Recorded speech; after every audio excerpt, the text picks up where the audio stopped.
Bonjour à tous. Alors aujourd'hui, je ne vais pas vous faire de préparation, je vais vous parler un petit peu des huiles essentielles pour les enfants et pour les femmes enceintes et allaitantes. Donc enfants, c'est bébés à peu près de 3 mois jusqu'à...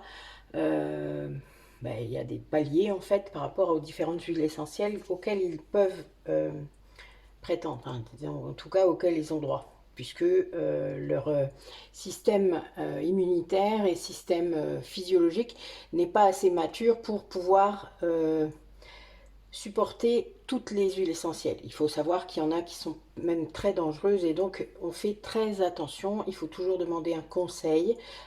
Si vous connaissez quelqu'un, même à moi, il n'y a pas de souci. C'est pas ça. Ce que je veux dire, c'est que vous ne... l'automédication avec les huiles essentielles peut s'avérer parfois un petit peu compliquée. Pour les adultes, pas forcément beaucoup, mais bon, tout dépend si vous êtes asthmatique, épileptique, si vous avez eu un cancer, etc. Enfin bon, voilà, il y a quand même des choses auxquelles il faut faire attention. Voilà pourquoi il faut toujours... euh, enfin, personnellement, quand je fais une synergie, je demande toujours des choses et ce sont des clientes régulières et donc je sais ce qu'elles ont eu et je sais ce que je ne dois pas faire. Donc c'est... euh, on ne peut pas faire une synergie d'huile essentielle ou un baume ou n'importe quoi sans savoir le parcours médical en gros de la personne. Et selon l'âge et selon si elle est enceinte ou si elle risque d'y être aussi, parce que ça on ne peut pas savoir. Des fois vous savez bien, vous allez le savoir avec 3 semaines ou un mois ou 2 mois de retard. Et donc, il faut, si vous avez un projet bébé, évidemment, il faut commencer à faire attention. Vous ne pouvez pas faire n'importe quoi. Voilà, c'est surtout ça que je voulais vous expliquer aujourd'hui. Surtout que sur Internet, il circule beaucoup de publications qui se contredisent les unes les autres, qui ne sont pas forcément très claires et qui, c'est du copier-coller, hein, donc faites attention. Euh, bon, moi j'ai suivi des formations, donc vraiment, enfin, c'est vraiment, j'ai lu plein de bouquins, enfin voilà, donc j'allie tout ça en quelque sorte et je fais toujours en sorte d'utiliser des huiles essentielles que tout le monde puisse prendre. C'est-à-dire, par exemple, dans mes savons, j'utilise de la lavande, voilà, beaucoup. J'utilise des choses que toutes les personnes peuvent supporter, d'accord? C'est très important. Alors, pour les enfants, ne serait-ce que juste pour vous illustrer ce que je viens de dire, on interdit la menthe poivrée chez un enfant de moins de 3 ans, d'accord?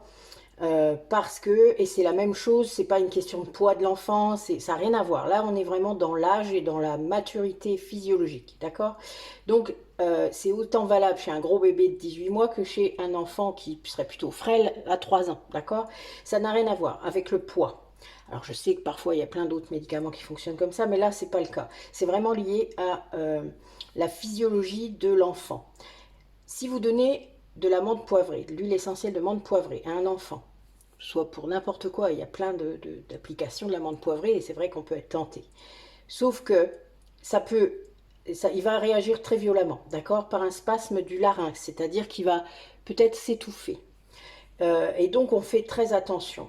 Comme vous ne pouvez pas laisser des huiles essentielles ouvertes près d'enfants très jeunes, près d'un bébé, près de... Voilà, même en dilution ou en diffusion, il faut faire très attention à l'âge des personnes dans votre pièce, ou que ce soit même plus âgé, avec certaines pathologies, enfin, etc. Il y a des huiles essentielles qu'on peut diffuser tout à fait tranquillement, comme celle que je vais vous donner d'ailleurs, sauf si il y a une partie asthmatique, et ça je vais revenir dessus tout à l'heure.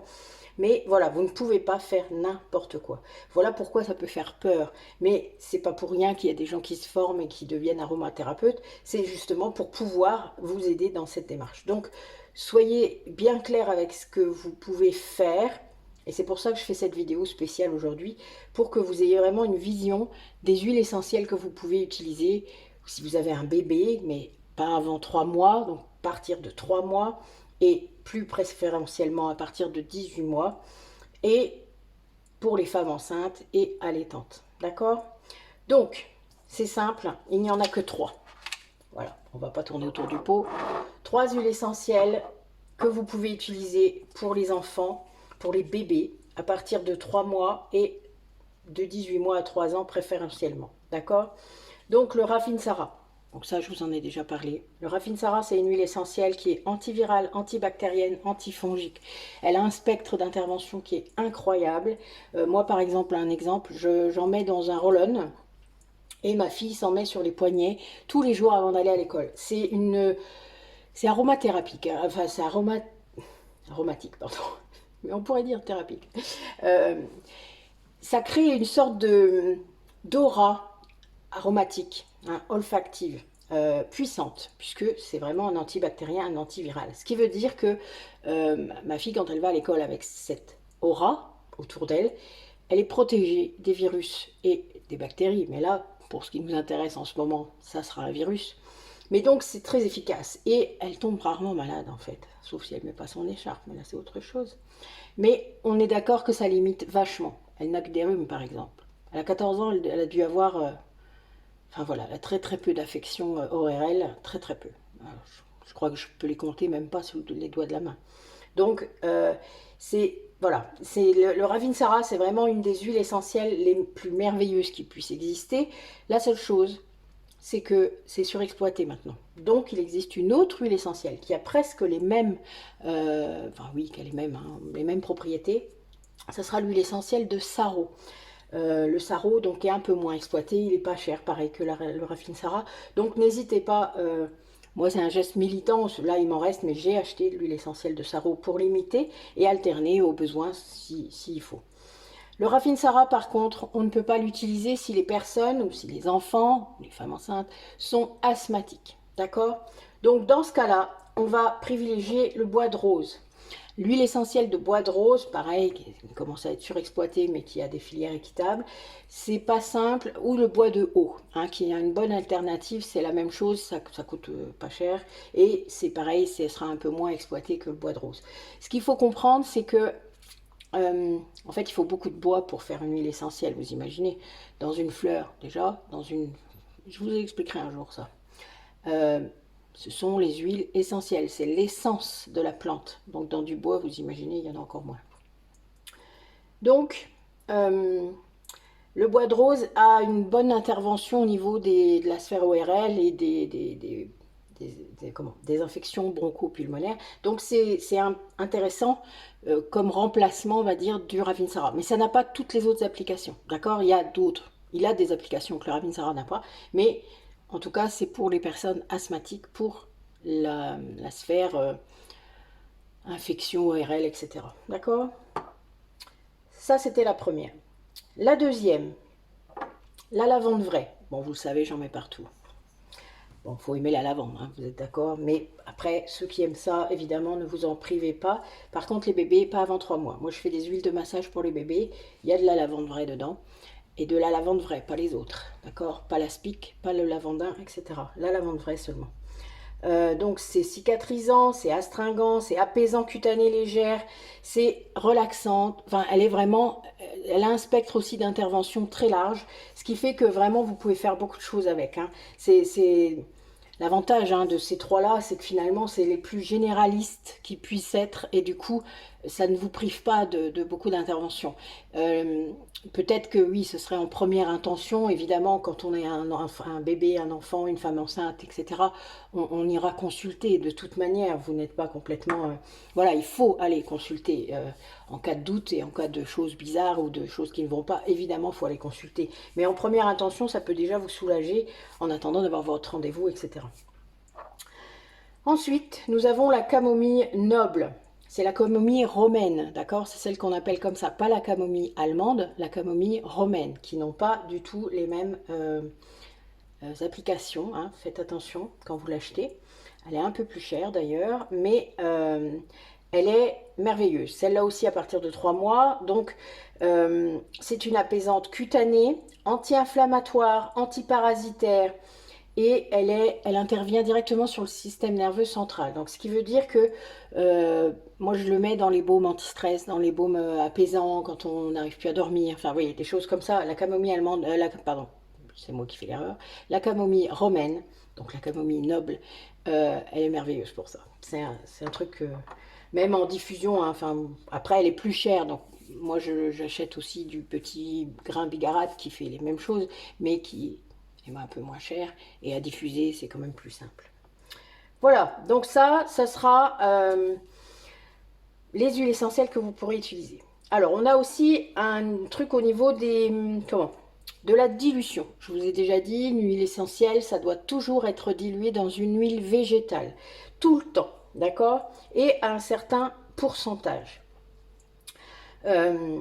Pour un enfant, par exemple, pour un bébé hein, de 1 à 18 mois, vous serez autour de 1 à 2%.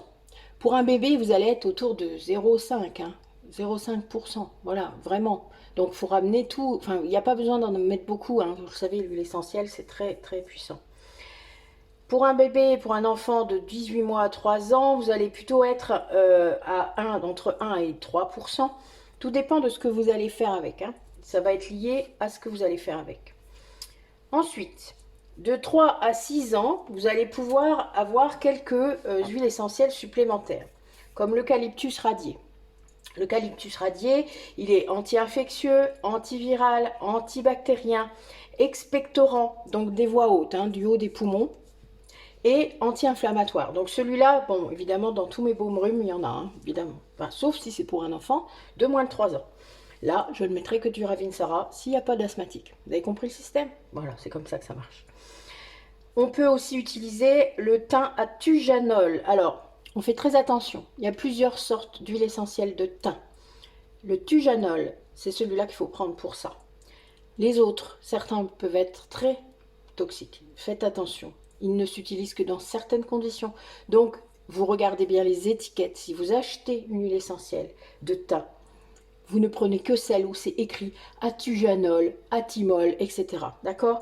Vous n'utilisez pas une huile de thym lambda, comme ça, où c'est rien d'écrit derrière. Il faut le vrai nom. Ça, je vous l'ai déjà dit. Vraiment, c'est très important.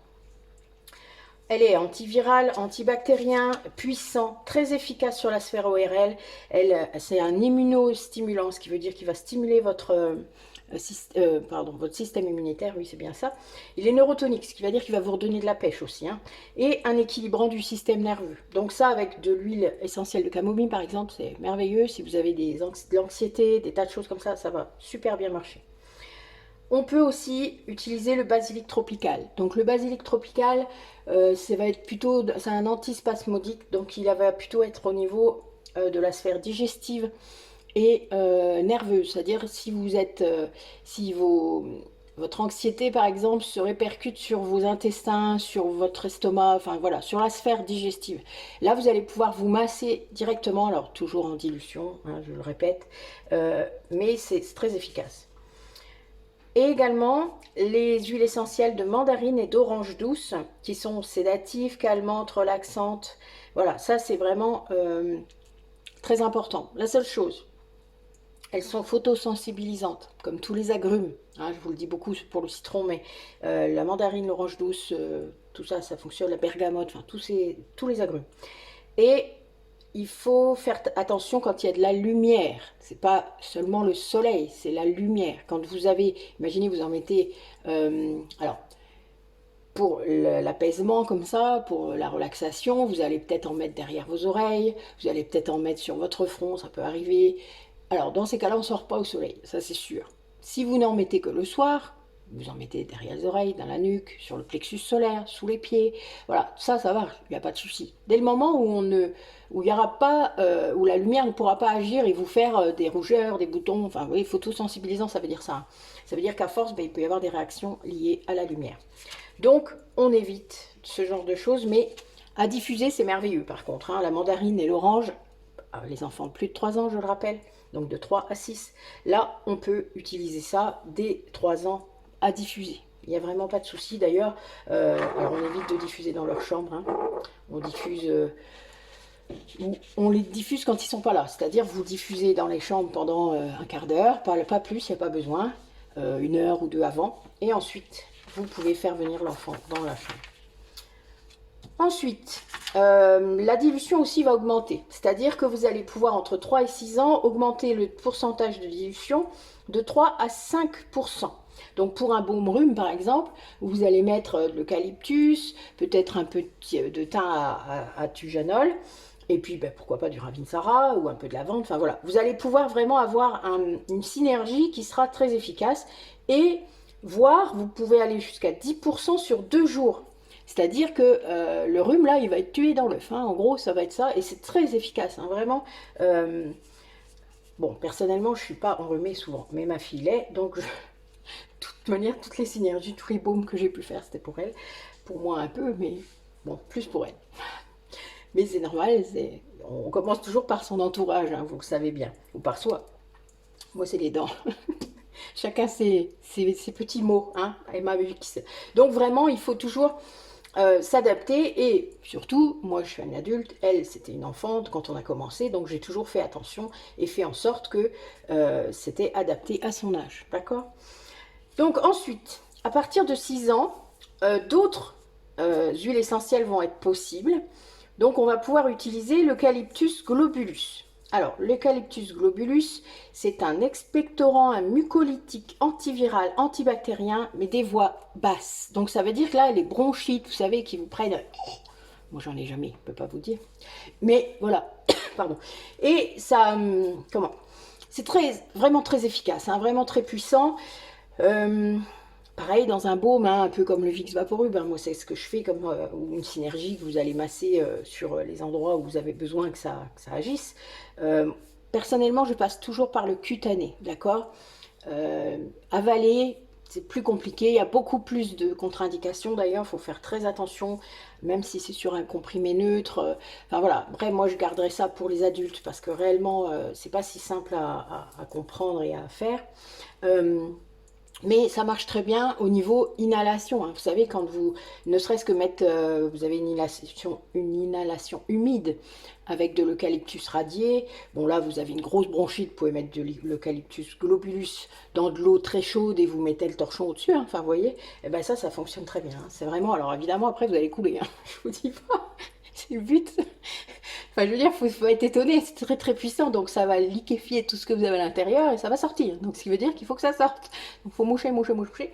Enfin voilà, vous allez user beaucoup de mouchoirs, mais c'est le but. Le but est de retirer tout ce qui n'a rien à faire à l'intérieur. Alors, des fois, on ne comprend pas que ça marche comme ça, mais quand vous avez le rhume, si vous mouchez, si ça coule, c'est le but. C'est pour sortir tout ce qui n'est pas bon. Il faut juste comprendre comment votre corps marche, quoi. On peut aussi utiliser le cyprès toujours vert. Donc pour la toux spasmodique, donc c'est très efficace pour la toux. Hein. Vous savez, quand vous toussez tout le temps comme ça, que ce soit des bronches ou de la gorge, c'est très compliqué. Alors la toux sèche, la toux grasse, hein, vous comprenez bien la différence. Et avec l'eucalyptus globulus, si vous avez ça, je ne vous dis pas, hein, en 2-3 jours, c'est bon, c'est réglé. Vous n'avez vraiment pas de soucis. C'est aussi un décongestionnant veineux, ce qui veut dire qu'au niveau, vous savez, quand vous mouchez beaucoup, ben, votre nez il commence à être encombré, mais parce que vous le traumatisez un peu, quoi. En gros, c'est un peu ça. Et surtout, vous respirez pas bien, enfin, vous voyez, ça gonfle en fait. Et ça, c'est notre corps hein, qui augmente le diamètre des vaisseaux pour que le sang circule mieux, mais ça nous embête nous un peu. Donc c'est un peu compliqué ça. Mais le cyprès toujours vert, il est très bon pour ça, c'est-à-dire qu'il va réguler ça, pour que vous puissiez bien respirer malgré le tout. Donc la marjolaine à coquille fait ça aussi, mais là on ne peut pas l'utiliser encore. Alors, la dilution, sur peu de jours, par exemple, pour le cyprès, ça peut être de 5 à 15%. Il suffit, voilà, vous avez un peu la toux, vous savez, la toux, ça dure pas très longtemps généralement, hein, c'est juste pour vous dire qu'il y a un élément étranger à l'intérieur et qu'il faut vraiment faire quelque chose. Votre corps, il fonctionne très bien généralement, c'est vous qui l'écoutez pas. Mais bon, voilà, tout ça, c'est des choses qui vous indiquent ce qui va pas. Donc, il faut pas hésiter à se faire un petit mélange, ou alors vous m'appelez, enfin voilà, il n'y a vraiment pas de souci, mais ça se fait très bien. Il faut juste que ce soit rapide, sur peu de jours, et paf, ça s'en va. D'accord? À partir de 12 ans, on peut monter jusqu'à 2% sur 2 jours. Et enfin, à partir de 15 ans, on se rapproche de la physiologie adulte, mais on y va plus doucement quand même. C'est par rapport à la fréquence, par rapport au temps où vous allez prendre le traitement. D'accord? Vous allez prendre la synergie, etc. Ça, c'est vraiment très important. Comme vous ne pouvez pas prendre non plus une synergie d'huile essentielle pendant 30 jours de suite. Ça, c'est pas possible. Vous allez faire, par exemple, 7 jours, 2 jours de pause. Ou 5 jours, 2 jours de pause, 5 jours, 2 jours de pause. Si ça ne marche pas, de toute manière, ça veut dire que soit c'est pas le bon, c'est pas la bonne synergie, soit c'est pas la bonne maladie, soit il faut aller plus loin, c'est-à-dire aller consulter votre médecin et faire un test. Vous savez que quand vous allez consulter, quand je vous disais tout à l'heure d'aller consulter avec votre bébé ou vous-même, C'est bien pour être sûr de savoir est-ce que c'est viral ou bactérien, parce que eux, ils peuvent le faire maintenant, hein, vous savez bien. Et ça, c'est hyper important, parce qu'on ne fait pas les mêmes choses, hein. À part le Ravinzara ou certaines huiles essentielles qui peuvent intervenir sur les deux, ben, on n'en a pas tant que ça. Il vaut peut-être mieux parfois être plus spécialisé et pouvoir attaquer les choses plus frontalement par rapport à ce que c'est. D'accord? Alors ensuite, nous avons... comment? Par rapport au bébé, il y a autre chose qui fonctionne très bien et qui ne sont pas des huiles essentielles, ce sont les hydrolats. Donc avant 18 mois, pour ceux qui auraient peur, et vous auriez raison, on fait très attention, vous pouvez utiliser les hydrolats. Les hydrolats, ce sont, je vous en ai déjà parlé pour certaines vidéos, ce sont des eaux fleurales. Ça veut dire que c'est quand vous distillez des huiles essentielles, donc des plantes, vous allez avoir de l'eau qui passe et vous allez obtenir donc un concentré avec de l'eau qui est passé par toutes les plantes. C'est un peu comme une infusion, mais c'est pas ça. On est vraiment dans de la distillation. C'est de l'eau chaude hein, quand même qui passe, c'est de la vapeur. Et vous allez obtenir sur ce concentré d'eau, avec les fleurs par exemple, c'est pour ça qu'on dit eau fleurale, mais quand c'est une plante ou c'est des feuilles, on ne peut pas dire eau fleurale, donc on dit normalement composé aromatique. Donc, on va avoir l'huile essentielle, quelques gouttes d'huile qui seront extraites, qui seront plus concentrées. Voilà, vous voyez la différence? Donc, l'eau fleurale, c'est ce qu'on obtient en même temps que l'huile essentielle quand on fait la distillation. Donc, c'est un produit qui a toutes les propriétés de la plante ou de la fleur que vous avez distillée, mais de façon moins concentrée. Donc, c'est très, très bien, très efficace, vous vous doutez. Moi, dans tous mes savons, il y a un hydrolat particulier pour le guérisseur sur la peau très sèche, eczéma, etc. C'est de l'huile essentielle, pardon, je vais y arriver, c'est de l'hydrolat de camomille. Alors je le fais moi-même, parce que j'ai un système pour le faire moi-même, mais vous pouvez l'acheter tout fait, il n'y a aucun souci. Donc l'hydrolat de camomille, justement. Alors, c'est un très bon démaquillant. Elle apaise les peaux irritées et elle est très recommandée pour langer votre bébé. C'est-à-dire, vous savez, au lieu d'utiliser les lingettes toutes faites dans le commerce, vous pouvez tout à fait vous servir de coton lavable, hein, vous savez, et vous nettoyez votre bébé avec ça. Et c'est très très bon. Voilà, vraiment, il n'y aura aucun danger par rapport à votre bébé. Ensuite, vous avez aussi l'hydrolat de lavande.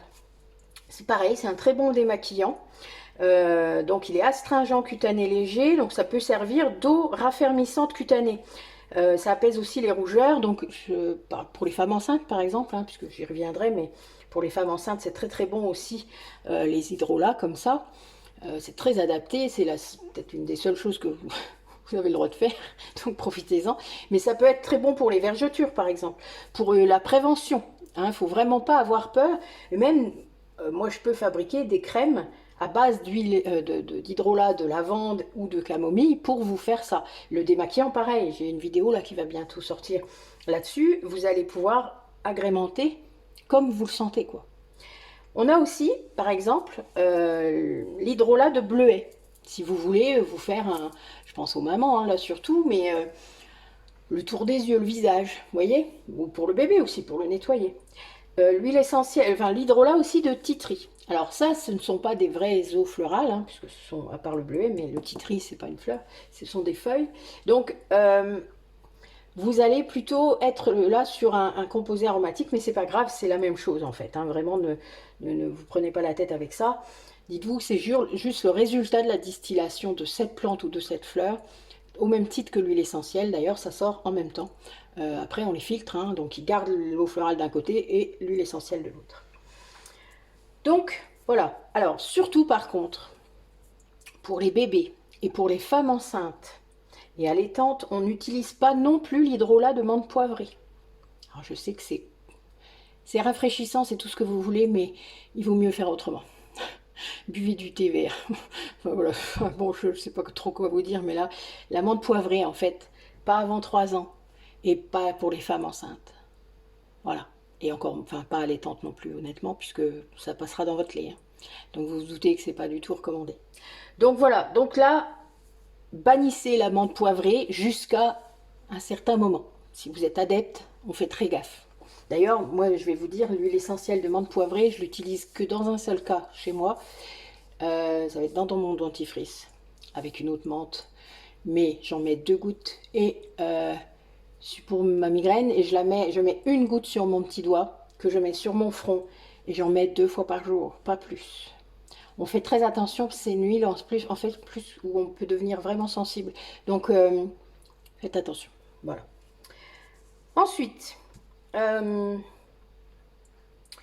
pour les femmes enceintes, eh bien, nous allons avoir la même chose. C'est-à-dire, vous allez pouvoir prendre les 3 huiles essentielles dont je vous ai parlé, le Rafinsara, la lavande vraie et la camomille, à partir du 3e mois grossesse. Je suis très claire là-dessus, avant interdit. Ce qui veut dire que si vous avez un projet bébé, il faut que vous bannissiez les huiles essentielles pendant le temps que vous tombiez enceinte, et ensuite, parce que vous ne saurez pas quand ça arrivera, et après, jusqu'au 3e mois. C'est très important. Dans les huiles essentielles que vous utilisez peut-être actuellement, il y a certaines huiles essentielles qui sont abortives. Je suppose que vous savez ce que ça veut dire. Si vous ne savez pas, allez voir le dictionnaire ou revenez vers moi. Je vous expliquerai en détail. C'est vraiment très... Enfin, faites attention, quoi. Voilà. Il y a des moments dans la vie où on doit se protéger. Plus. D'accord? Donc, notre lavande vraie, toujours la sphère, donc elle va s'occuper de la sphère nerveuse, donc elle est apaisante, de la sphère respiratoire, elle est cicatrisante et apaisante également, puisque ça va calmer, vous savez, quand vous toussez beaucoup, quand vous mouchez beaucoup, hein, tout ça, ça va cicatriser tout. C'est aussi au niveau de la sphère digestive, donc elle va vous, si vous avez des nausées, tout ça, ça va calmer un peu tout ça. La sphère cutanée aussi. Alors, les nausées, je sais que c'est avant les 3 mois, donc vous trouverez un autre système. Je suis désolée. Mais certaines vont avoir des nausées au-delà du 3e mois, donc voilà, là vous pourrez. Et donc à la sphère cutanée, si vous avez des rougeurs, il y a le masque qu'on appelle le masque de grossesse, hein, etc. Vous pouvez tout à fait mettre de la lavande vraie. Le Ravinsara, toujours, donc dans la sphère infectieuse, ou là, toujours antiviral, antibactérien, antifongique, hein, même en cas de mycose par exemple, il ne faut pas hésiter. Ensuite, respiratoire, donc c'est un expectorant et un mucolytique, donc c'est vraiment très large quoi comme spectre. Ensuite, la camomille noble sur la sphère nerveuse, hein, donc là, comme je vous ai dit, l'apaisement. La sphère digestive, c'est un antispasmodique. Et la sphère cutanée, donc au niveau pour apaiser, pour vous démaquiller, etc. Donc c'est très important vraiment de savoir, avec ces 3-là, vous voyez, on peut déjà faire quand même pas mal de choses. Alors, on peut de toute manière les mettre, enfin elles peuvent tout à fait être prises sans problème à faible dose. Ça veut dire 5 gouttes par jour max. Et ça permet d'avoir, pour 5 gouttes, hein, vous savez, vous faites vraiment beaucoup de choses. Les 3 ont un tel spectre général, en gros, que vous pouvez vraiment tout, presque tout faire. Évidemment, comme je l'ai dit, ça ne vous dispensera pas de consulter, etc. Mais dans un premier temps, avant d'aller voir votre docteur, vous allez pouvoir peut-être apaiser certains symptômes qui sont vraiment très désagréables parfois. Alors, vous allez aussi éviter l'application des huiles essentielles sur l'abdomen, c'est-à-dire que pour la sphère digestive, ben là, il va falloir trouver un autre moyen d'application. C'est-à-dire que vous ne pouvez pas, il va falloir contourner un peu. Alors la sphère digestive, on peut y accéder par le dos également, hein, faut le savoir. Puisque, alors il faut juste viser bien votre estomac, qui est là, mais dans le dos, en face. Généralement, c'est où il y a votre soutien-gorge, c'est assez facile. Voilà, donc vous pouvez aussi accéder de l'autre côté. Évidemment, c'est un petit peu moins efficace, mais ça traverse quand même, hein, vous inquiétez pas, c'est fait pour. Les huiles essentielles traversent la peau, c'est bien pour ça qu'on les utilise en cutané. Hein. Mais pas votre abdomen où il y a le bébé, évidemment, et pas les zones de tété, hein, donc vos seins, on évite. Comme je vous ai dit, la menthe poivrée est très abortive, donc à éviter absolument. Par contre, évidemment, vous pourrez préférer, par exemple, si vous avez des nausées ou mal du transport à cause de votre état, vous pouvez préférer l'huile essentielle de citron, 1 goutte par jour en sublingual. Donc là, en sublingual, ça veut dire que c'est sous la langue. Alors, il faut faire un test, hein. Ça peut piquer, faites attention. Si c'est vraiment compliqué pour vous au niveau du direct, vous pouvez aussi utiliser un comprimé neutre, hein, ça s'achète tout à fait facilement. Et vous mettez la goutte, et c'est 1 par jour par contre. Donc vous voyez, vous ne pouvez pas renouveler toutes les heures. Donc c'est pas simple. Je sais que c'est très restrictif, mais c'est comme ça. Alors, pareil que pour les enfants, pour le Ravinsara, si vous êtes asthmatique, vous compenserez par le bois de rose ou le bois de haut. D'accord? Donc voilà. Donc là, on est vraiment dans un... Je voulais vraiment vous faire quelque chose de complet. J'y ai passé un petit peu de temps. Mais même si c'est pas votre cas par rapport à mes abonnés, hein, je sais bien que je ne connais pas tous, mais bon, j'en connais une partie. Vous pouvez tout à fait être concerné par rapport à la diffusion de cette information. C'est important que vous puissiez dire, de faire attention, de revenir vers ma vidéo s'il y a des gens qui sont concernés autour de vous. N'hésitez pas, surtout si vous voyez que la personne a tendance à s'automédiquer comme ça en se disant les huiles essentielles c'est naturel. Voilà, rappelez-leur que c'est naturel en effet, c'est pas le problème, mais c'est surtout puissant et c'est surtout plein de contre-indications pour certaines parties de la population. Donc les enfants, les bébés, les femmes enceintes, allaitantes, les asthmatiques, les épileptiques, etc., etc. Il y en a beaucoup, vraiment. Donc faites attention à vous. Si vous avez la moindre question, n'hésitez pas à revenir vers moi, soit par les commentaires, soit directement en MP. Enfin, vous avez mes coordonnées sous chaque vidéo. Tout y est. Vous avez, à chaque fois, il suffit d'aller voir la description. N'hésitez pas. Voilà, je suis là pour ça. C'est pas pour rien que je vous fais les vidéos. C'est juste pour que vous ayez plus de connaissances, pour ceux qui sont intéressés. Donc, c'est très important que vous y preniez du temps. On ne peut pas aller vers tout ça sans se former un minimum, c'est-à-dire sans au moins avoir les connaissances ou aller vers quelqu'un qui les a. Voilà, c'est comme ça qu'il faut faire. Sinon, vraiment, c'est la cata. Et ça va être contre-productif parce que s'il y a de plus en plus de gens qui se trompent et qui ont des effets, eh bien évidemment, on va dire, ah ben non, il ne faut pas utiliser ça. Ben, vous voyez, ça peut que être négatif après. Et c'est bien le problème. Il y a des choses qui circulent en ce moment, il faut vraiment pas tout écouter, mais c'est vrai qu'il faut faire attention. Soyez prudents, voilà. Selon la catégorie où vous êtes, vous avez eu un cancer par exemple, ben, en effet, il y a des huiles essentielles que vous ne pouvez plus utiliser. C'est tout, c'est pas grave. Bon, il y en a d'autres. Sachez qu'il y a toujours des huiles essentielles pour remplacer celles que vous ne pouvez pas utiliser. D'accord? Voilà. Ben, écoutez, merci d'avoir regardé la vidéo.